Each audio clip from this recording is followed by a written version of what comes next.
কবুল বলে ফেল, ছোট্ট একটা শব্দ, তারপর তিনটা তালাক দিয়ে দিস, তালাক তালাক তালাক। এখন আমাকে বাঁচা, আমাকে ঝুলিয়ে রেখেছে। মা, ও কবুল বলে না কেন? বলবে মা, সবুর কর। এই কবুল বলো, বলো। প্লিজ বল, কবুল বল, এই দানবটার হাত থেকে আমাকে বাঁচা, প্লিজ কবুল। থামো সবাই।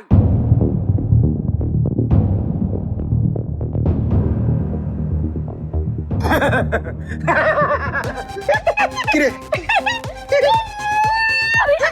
মা, আমার বিয়ে হয়ে যাচ্ছে মা। এই ছেলে, এই আমার ছেলে। বিয়ে হয়ে যাচ্ছে। এই, তুমি কি পাগল নাকি? আরে আরে কি পাগলের মতো করছে? বাবা, আরে এমন কেন করছে? কি আশ্চর্য! দেখো তো। এই ছেলে, আরে এই ছেলে, আরে এই ছেলে।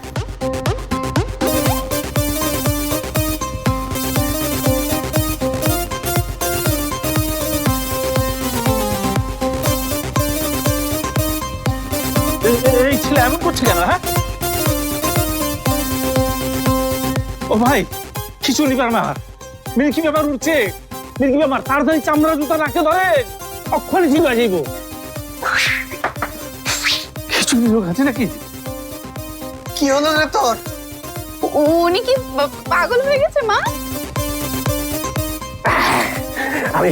আমি পাগল হয়ে গেছি, পাগল পাগল পাগল। আমি কবুল বলবো, কবুল কবুল কবুল বলবো, কবুল। ওরে বাবা, খুব পাগল হয়ে গেছে, পাগল পাগল পাগল, কবুল বলে যা। কবুল কবুল।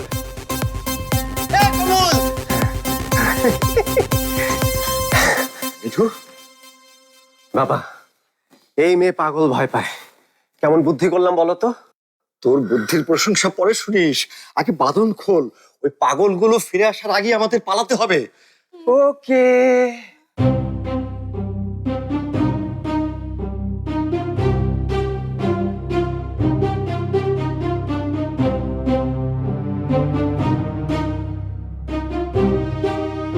বিয়ে শাদিতে একটু একটু ঝামেলা না হলে কি আর মজা হয়? আরে মিয়া, এই বিয়া বাংলা অবস্থাতে কি দাঁড়াইতো তা একবার চিন্তা করে দেখছেন?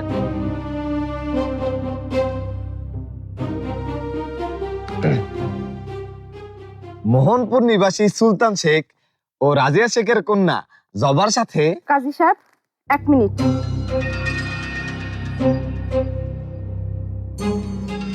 আবার আমি হার মানলাম তোর কাছে জবা।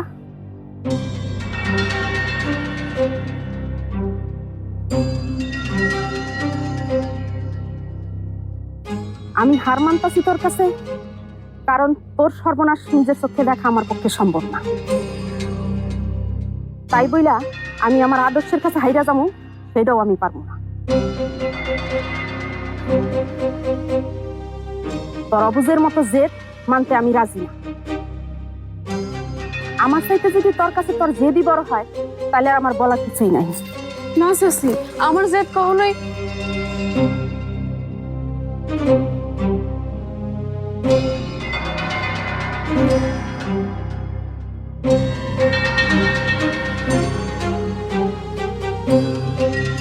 আরে কাজী সাহেব বসে আছেন কেন? বিয়া পড়া।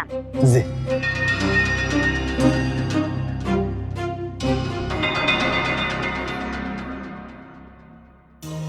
আবার কি হইলো? এইবার অন্তত কবুল বলে যাও। এই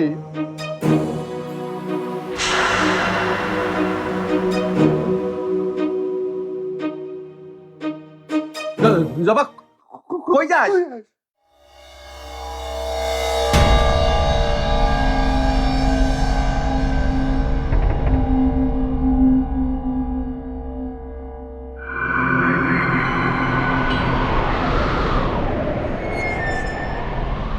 তুই এখন আমারে কইয়া দে, কি করবো আমি? এই বুড়িয়া বেটারে বিয়ে করবো? ঘটনা কি? কার লোকের কথা কইতেছে?